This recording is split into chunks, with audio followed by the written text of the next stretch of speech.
हरि ओम नमो भगवते वासुदेवाय। श्री ओम नमो भगवते वासुदेवाय। 41वां अध्याय।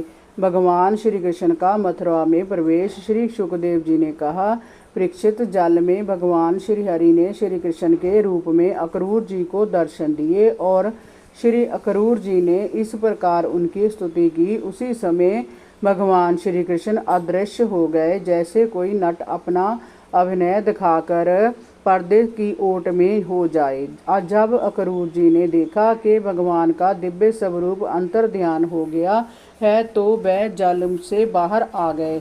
जब वह रथ के निकट आए तो श्री कृष्ण ने उनसे पूछा, चाचा जी, लगता है जल में कोई अद्भुत दृश्य देखकर आप आ रहे हैं।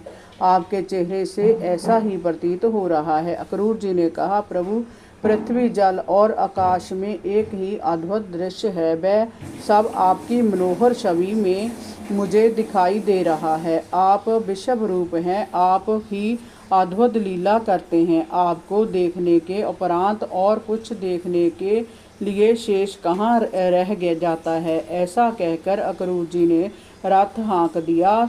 भगवान श्री कृष्ण बलराम जी की ओर देखकर मुस्कुरा दिए। दिन ढलते ढलते वह मथुरापुरी जा पहुँचे। मार्ग में जो लोग उन्हें देखते मंत्रमुग्ध हो से उन्हें देखते रह जाते। मथुरापुरी के बाहरी उपवन में नंद बाबा और अन्य ब्रजवासी पहले ही पहुंच गए थे और उनके आने की प्रतीक्षा कर रहे थे। वहीं पर श्री कृष्ण और बलराम रथ से उतर गए और अक्रूर जी से बोले, चाचा जी, आप रथ ले जाइए, हम आपके पीछे बाद में नगर भ्रमण के लिए आएंगे। अक्रूर जी ने कहा, प्रभु, आप दोनों के बिना मैं मथुरा में प्रवेश नहीं कर सकता। आप मुझे मत छोड़िए। आप सभी मेरे साथ पहले मेरे घर चलिए और अपनी चरण धूलि से मेरे घर को पवित्र कीजिए। श्री कृष्ण ने कहा, चाचा जी, मैं दाऊ भैया के साथ आपके घर अवश्य आऊँगा।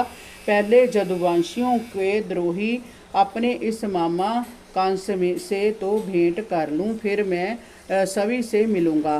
परीक्षित, भगवान के लिए इस प्रकार कहने पर अक्रूर जी कुछ अनमने से हो गए। उन्होंने कंस के पास जाकर श्री कृष्ण और बलराम जी के आने का समाचार दिया। उसके बाद वह अपने घर चले गए। हरि ओम नमो भगवते वासुदेवाय। श्री ओम नमो भगवते वासुदेवाय।